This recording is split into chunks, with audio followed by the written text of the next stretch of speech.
السلام علیکم ورحمۃ اللہ وبرکاتہ نحمدہ ونصلی علی رسولہ الکریم واما بعد فاعوذ باللہ من الشیطان الرجیم بسم اللہ الرحمن الرحیم۔ قرآن حکیم کی ہر صورت اپنے اندر اہم پیغامات اسباق لیے ہوئے ہے، بس ضرورت اس بات کی ہے کہ ہم کیسے اس کے اندر سے اپنے لیے لیسن نکالیں، کیسے اس صورت کو اپنی زندگی سے ریلیٹ کریں، عمل میں کس طرح لے کر آئیں۔ آج کی ویڈیو میں اسی پر بات ہوگی اور سورۃ ضحیٰ کو چنا ہے میں نے۔ یہ بہت ہی امیزنگ صورت ہے، خوبصورت پیغامات سے سجی ہوئی صورت ہے جس کو آج ہم کھولیں گے۔ اللہ سبحانہ و تعالیٰ سے اپنا تعلق محسوس کریں گے اور اس تعلق کو مضبوط کریں گے انشاءاللہ۔ جب بھی آپ قرآن پڑھتے ہیں یا سمجھ کر پڑھنے کی کوشش کرتے ہیں تو یہ سمجھ لیں کہ یہ اللہ سبحانہ و تعالیٰ کے الفاظ ہیں، اللہ کا کلام ہے۔ حضرت علی رضی اللہ تعالیٰ عنہ کا قول ہے کہ جب میرا دل چاہتا کہ اللہ مجھ سے بات کرے میں قرآن کھول لیتا، اور جب میرا دل چاہتا کہ میں اللہ سے بات کروں تو میں نماز شروع کر دیتا۔ تو یہ قرآن جو ہے یہ آپ کی اپنی کاپی ہے جو اللہ سبحانہ و تعالیٰ نے آپ کے لیے بھیجی ہے۔ یہ اللہ سبحانہ و تعالیٰ کا ایک خط ہے آپ کے نام، جس کو آپ نے سمجھ کر پڑھنا ہے کہ اللہ سبحانہ و تعالیٰ نے مجھ سے کیا فرمایا ہے، کیا حکم ہے اللہ کا اس میں میرے لیے۔ بے شک قرآن جو ہے نبی محترم صلی اللہ علیہ وآلہ وسلم پر نازل ہوا اور پہلے مخاطب نبی محترم ہی ہیں، اور ان کے بعد پھر قیامت تک کا آخری انسان اس قرآن کا مخاطب ہے۔ اللہ سبحانہ و تعالیٰ کا خطاب ہر انسان کے لیے ہے۔ قرآن ہمارا منشور حیات ہے، گائیڈ بک، مینول کہہ سکتے ہیں اس کو آسان لفظوں میں۔ آپ جیسے آپ گاڑی خریدیں، کوئی جوسر خریدیں، واشنگ مشین، کوئی بھی مشینری خریدتے ہیں تو اس کے ساتھ گائیڈ بک، وارنٹی کارڈ آپ کو ملتا ہے جس میں اس چیز کو استعمال کرنے سے متعلق ہدایات درج ہوتی ہیں کہ معمولی خرابی پر اس کو کیسے ٹھیک کیا جائے یا کیسے خرابی ڈیٹیکٹ کی جا سکتی ہے۔ تو اللہ سبحانہ و تعالیٰ نے ہی انسان کو زمین پر اتارا تو ساتھ ہی یہ مینول گائیڈ بک بھی اس کو عطا کی۔ تو یہ قرآن ہمارا منشور حیات ہے، ہماری گائیڈ بک ہے کہ ہم کس طرح اپنی زندگی کو اس دنیا میں رہتے ہوئے اللہ سبحانہ و تعالیٰ کے احکامات کے مطابق گزاریں اور کس طرح اس کی ناراضگی سے بچیں۔ رسولوں کا سلسلہ خاتم الانبیاء حضرت محمد صلی اللہ علیہ وسلم تک آ کر مکمل ہو گیا۔ اب صرف اور صرف قرآن ہی ہمیں اللہ سے کنیکٹ کرنے کا ذریعہ ہے۔ اب سورۃ ضحیٰ جو ہے اس میں دن کی روشنی اور رات کے سکون کی قسم اٹھائی گئی ہے۔ اب ظاہری چیزیں جن کا نام لے کر قسم اٹھائی گئی ہے وہ بھی بہت اہم ہے، اور ان کے اندر جو معنی چھپا پڑا ہے وہ بھی بہت اہم ہے۔ تو ظاہری الفاظ ہیں دن کی روشنی اور رات کا سکون، تو ہم کو دونوں کی ہی اہم ضرورت ہے۔ زندگی کے تمام کام کاج کے لیے دن کی روشنی اور تھکے ہوئے جسم کو اور ذہن کو ریچارج، ریفریش کرنے کے لیے رات کے سکون، تاریکی کی بہت ضرورت ہے۔ تو اب مفہوم کیا چھپا ہوا ہے اس کے اندر کہ دن کی روشنی اگر مستقل 24 گھنٹے ہی رہے یا رات ہی مسلسل رہے تو یہ انسانی اعصاب کے لیے اذیت و تکلیف کا باعث ہوگی۔ آپ نے دیکھا ہوگا کہ اگر ساری رات آپ جاگتے رہیں اور پھر دن میں سو جائیں تو وہ رات کی نیند کا نعم البدل کبھی نہیں ہوگا، سارا وقت آپ بیزار ہی رہیں گے۔ دن اللہ سبحانہ تعالیٰ نے کام کے لیے اور رات آرام کے لیے بنائی ہے، اور سورۃ نبا میں اس کے بارے میں فرما دیا گیا ہے۔ اگر ہم اسی فرمان پر عمل کریں تو بیسٹ رزلٹ حاصل کریں گے۔ اللہ نے ہی ہم کو بنایا ہے اور اس قرآن میں ہمیں اپنے جسم کی حفاظت، آرام کا کیسے خیال رکھنا ہے یہ تک بتا دیا ہے۔ تو ہے نا یہ مینول انسان کے لیے گائیڈ بک ہے، ہدایت کی کتاب ہے۔ تو بس ضرورت اس بات کی ہے کہ قرآن کو سمجھ کر پڑھیں۔ یہاں اس صورت میں دن کی روشنی سے مراد وہی ہے کہ اگر مستقل وہی نبی محترم صلی اللہ علیہ وآلہ وسلم پر نازل ہوتی رہتی تو آپ صلی اللہ علیہ وآلہ وسلم کے اعصاب پر بوجھ پڑ جاتا، تناؤ بڑھ جاتا۔ تو رات کا سکون یعنی وحی میں وقفہ بہت ضروری تھا آپ صلی اللہ علیہ وآلہ وسلم کے ذہنی اور جسمانی صحت کے لیے۔ اب کریمنل انٹیروگیشن میں مجرموں سے راز اور سچ اگلوانے کے لیے تیز روشنی کا استعمال کیا جاتا ہے۔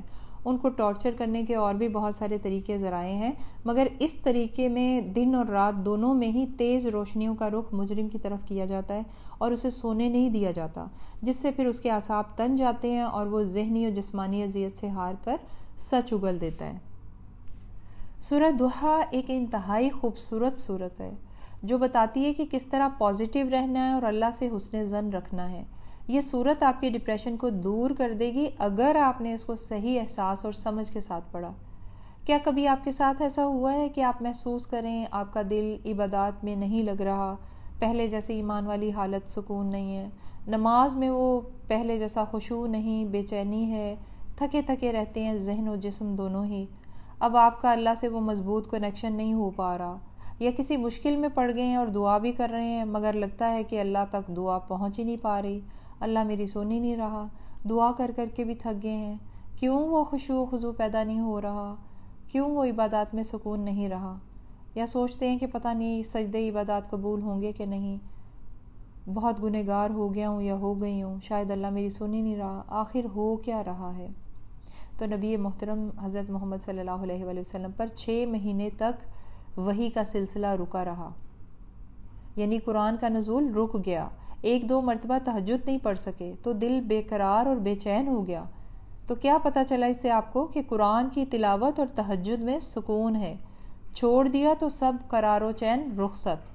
اب جبرائیل علیہ السلام نہیں آ رہے، سچے خواب جو آپ صلی اللہ علیہ وآلہ وسلم دیکھتے تھے خوابوں کا سلسلہ بھی رک گیا، تو آپ صلی اللہ علیہ وآلہ وسلم سوچنے لگے کہ اللہ مجھ سے ناراض ہے، شاید اب وہ نبی نہیں رہے، یا شاید ان سے کوئی غلطی ہو گئی ہے جو اللہ متوجہ نہیں۔ یہ احساسات تھے نبی محترم صلی اللہ علیہ وآلہ وسلم کے اس وقت جب پھر سورۃ ضحیٰ نازل ہوئی۔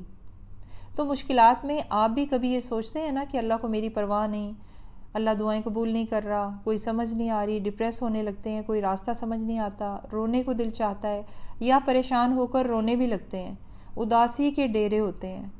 تو یاد رکھیں جب کوئی ٹیسٹ ہوتا ہے نا تو استاد ایک مقررہ وقت تک خاموش رہتا ہے اور ٹیسٹ لے لیتا ہے۔ یہ دنیا جو ہے نا یہ ٹیسٹ لائف ہے، ہر ایک کوئی نہ کوئی ٹیسٹ دے رہا ہے، ہر کوئی کمرہ امتحان میں بیٹھا ہے، ہر کوئی ہر وقت ایک دوسرے سے آزمایا جا رہا ہے، بس فرق صرف اتنا ہے کہ ہر ایک کا پیپر دوسرے سے ڈیفرنٹ ہے، جدا ہے، یعنی زندگی کے مسئلے مسائل ڈیفرنٹ ہیں سب کے۔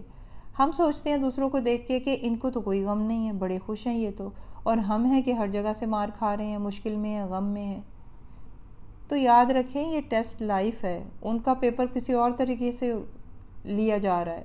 جنت کی زندگی جو ہے وہ آخرت میں ملے گی، اگر دنیا کی زندگی ہی جنت جیسی ہو گئی تو پھر جنت کی طلب کون کرے گا؟ یہ لائف ہمیں ٹیسٹ لائف جو ہے ایک ہی بار ملی ہے، اس کو ہم کیسے گزارتے ہیں اسی بنا پر آخرت میں جنت یا جہنم ملنے کا فیصلہ ہوگا۔ جو اللہ کے حکم کے مطابق زندگی بسر کریں گے ایسے ایمان والوں سے جنت کا وعدہ ہے۔ تو اللہ سبحانہ وتعالیٰ کیا فرما رہے ہیں نبی محترم صلی اللہ علیہ وآلہ وسلم سے کہ آپ صلی اللہ علیہ وآلہ وسلم نے خیال بھی کیسے کر لیا کہ اللہ سبحانہ وتعالیٰ آپ سے ناراض ہے یا اس نے آپ کو چھوڑ دیا؟ کیا آپ جب چھوٹے تھے، یتیم تھے، کیا اس نے آپ کو ٹھکانہ فراہم نہیں کیا؟ اچھے ہاتھوں میں دے کر آپ کا ساتھ نہیں دیا کیا؟ ابو طالب جو مسلمان نہیں ہوئے مگر آپ صلی اللہ علیہ وآلہ وسلم کے لیے پوری قوم کے سامنے 10 سال تک سینہ سپر رہے، آپ کو سپورٹ کرتے رہے، تو یہ کس کی کرم نوازی رہی؟ جب آپ کا قوم کی جاہلیت دیکھ کر دل کڑتا تھا، کوئی حل آپ کو نظر نہ آتا تھا، تو اللہ سبحانہ وتعالیٰ نے ہی آپ کو نبوت کے منصب پر فائز کر کے آپ کی رہنمائی نہیں کی کیا؟ آپ جب مفلس تھے تو کس طریقے سے حالات آپ کے موافق کیے کہ ایک پاکیزہ مالدار خاتون حضرت خدیجہ رضی اللہ تعالیٰ عنہا نے شادی کا پیغام آپ کو بھیجا اور اللہ سبحانہ وتعالیٰ نے آپ کو غنی و مالدار کر دیا۔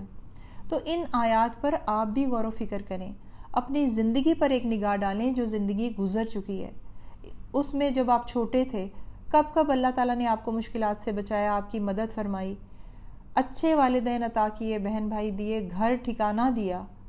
کل تک آپ لوگ صرف قرآن کو ایک کتاب ہی سمجھ کر ثواب ہی کی غرض سے پڑھتے تھے، مگر آج اللہ نے آپ کو ہدایت دی ہے، قرآن کے الفاظ کو سمجھ کر پڑھنے کے لیے چنا ہے، ورنہ کروڑوں لوگ کھا پی رہے ہیں، عیش کر رہے ہیں، ٹہل رہے ہیں، ان کے ذہن میں یہ سوچ ہے ہی نہیں کہ قرآن کا علم سیکھا جائے، یا پڑھ کر تو دیکھو اللہ نے مجھ سے کیا فرمایا ہے۔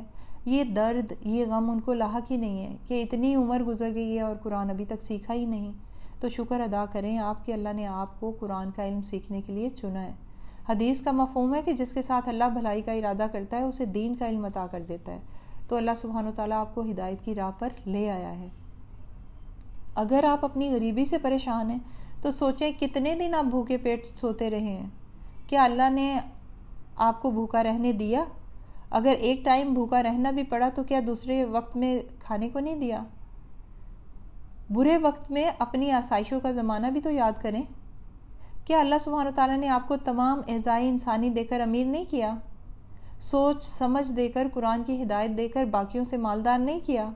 کیا مالدار صرف پیسے ہونے سے ہی انسان ہوتے ہیں؟ کیا عالم کو علم دے کر مالا مال نہیں کیا؟ کیا کسی کو حسن کی نعمت سے مالا مال نہیں کیا؟ تو بہت ضرورت ہے ہم کو اپنی سوچ کے زاویہ درست کرنے کی، جو انشاءاللہ تعالیٰ العزیز قرآن کے ذریعے سے اللہ سبحانہ و تعالیٰ ہی درست فرمائے گا. اس صورت کو اپنی زندگی سے ریلیٹ کیجئے. جب بھی آپ ڈپریس ہوں تو اللہ پر دیکھیے گا کہ آپ کو کتنا پیار آتا ہے. اللہ سے تعلق بندھے گا، مضبوط ہوگا، پازیٹیوٹی آئے گی رویوں میں. تو جب آپ پڑھیں تو پھر اس میں سے لیسن بھی نکالیے کہ اللہ سبحانہ و تعالیٰ ہم سے ناراض نہیں ہے، اور نہ ہی اس مشکل وقت میں اللہ نے ہمارا ساتھ چھوڑا ہے. بس یہ ایک ٹیسٹ ہے، اور مجھے یہ صبر سے گزر جانا ہے، اور یہ سمجھ لینا ہے کہ دنیا سے بہتر آخرت کی زندگی ہے. اس دنیا کے معاملات صبر اور استقامت سے پورے کرنے ہیں. اللہ کے بارے میں پازیٹیو اچھا گمان رکھنا ہے. انشاءاللہ آپ اللہ کو اپنے حسن ظن کے مطابق ہی پائیں گے.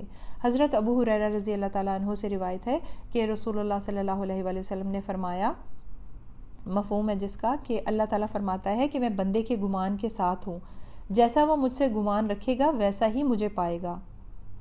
اب آگے جو اللہ سبحانہ و تعالیٰ نے 3 احکامات جو دیے ہیں، تو کیا یہ صرف نبی محترم صلی اللہ علیہ وآلہ وسلم کے لیے تھے؟ یہ حکم سب کے لیے ہے. بس اپنے اخلاق اچھے کر لیجئے تو پھر کسی کا دل آپ سے نہیں دکھے گا، خواہ وہ یتیم ہو یا سوالی. اور سائل و یتیم کی مدد جو ہے وہ بہت ہی آسان طریقہ یہ ہے کہ آپ اپنے گھر میں ایک صدقہ باکس بنائیں ان کی مدد کرنے کے لیے. تو اس صدقے کے باکس میں جو ہے صدقے کے پیسے ڈالتے چلے جائیں. زیادہ نہیں ہے تو سب سے لیسٹ اماؤنٹ جو ہے وہ اس میں ڈال دیں. گھر میں اکثر کہیں کوائن گرے نظر آتے ہیں، گاڑی میں پڑے ہوتے ہیں، ایکسٹرا آپ کے پاس کوائن ہے تو وہ کوائن ڈالتے جائیں. اگر آپ کے پاس ضرورت کے ہی پیسے ہوتے ہیں، ایکسٹرا نہیں بچتے، تو جب سیلری ملتی ہے تو آپ کے اس میں سے جو بچ جائیں، ضروریات زندگی کی جو لسٹ کو علیحدہ کر کے بچ جاتے ہیں، تو وہ صدقہ باکس میں ڈال دیں. اور جو دے سکتے ہیں تو روز کا 1 روپیہ، 1 درہم یا 50 پیسے یا 50 فلس ہی صدقہ باکس میں ڈالتے جائیں. اور پھر جب باہر نکلیں تو یہ پیسے اپنے ساتھ لے جائیں. اگر جب جمع ہو جاتے ہیں تو اس وقت لے جائیں. اور اگر کوئی غریب کچھ بیچ رہا ہے تو اس سے خرید لیں، چاہے استعمال کی چیزیں، چاہے کھانے پینے کی. تو یہ چیزیں پھر یا تو کسی یتیم کو دے دیں یا کسی سائل کو دے دیں. اور کسی سائل کو خالی نہ جانے دیں، اسپیشلی ان کو جو اللہ کے نام پر مانگے. کھانے پینے کی چیز خواہ تھوڑی مقدار میں ہو آپ دے دیں. اس کا آگے دین ایمان اس کے ساتھ ہے، آپ تو کم از کم پورا اترے اس کے سوال پر جو اللہ کے نام پر کیا گیا ہے. اللہ سبحانہ و تعالیٰ کا شکر ادا کریں، زبانی بھی اور عملی بھی. جو بھی نعمت آپ کے پاس ہے اس کو دوسروں کے ساتھ شیئر کر کے. قرآن کی نعمت ہے تو دوسروں کو سکھائیے، دوسروں کو قرآن سے جوڑیے. اگر آپ نہیں سکھا سکتے تو جہاں سے خود سیکھ رہے ہیں وہاں تک دوسروں کو بھی لے آئیے، ان کو قرآن سے جوڑیے. کوئی ہنر آتا ہے آپ کو تو کسی غریب کو سکھا دیں. اگر دنیاوی علم ہے آپ کے پاس تو کسی غریب یتیم کو فری ٹیوشن دے دیں. اپنے علم و ہنر کی اس طرح سے زکوٰۃ نکالیں.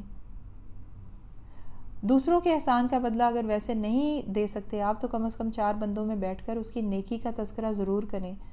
اس طرح سے آپ نے اس کا شکریہ ادا کر دیا. اللہ کا شکر اکیلے بھی کریں اور 4 بندوں میں بیٹھے ہوئے کسی مجلس میں بھی کریں تاکہ دوسروں کو بھی اس کی ترغیب ہو. یہ تھی آج کی ہماری ویڈیو کہ کیسے ایک سورت کو اللہ کے حکم کو پڑھا سمجھا جائے اور کس طرح اپنی زندگی سے ریلیٹ کریں اور عمل میں لے کر آئیں. جزاکم اللہ خیرا کثیرا. السلام علیکم ورحمۃ اللہ وبرکاتہ. سبحانک اللہم و بحمدک اشہد ان لا الہ الا انت استغفرک و اتوب الیک.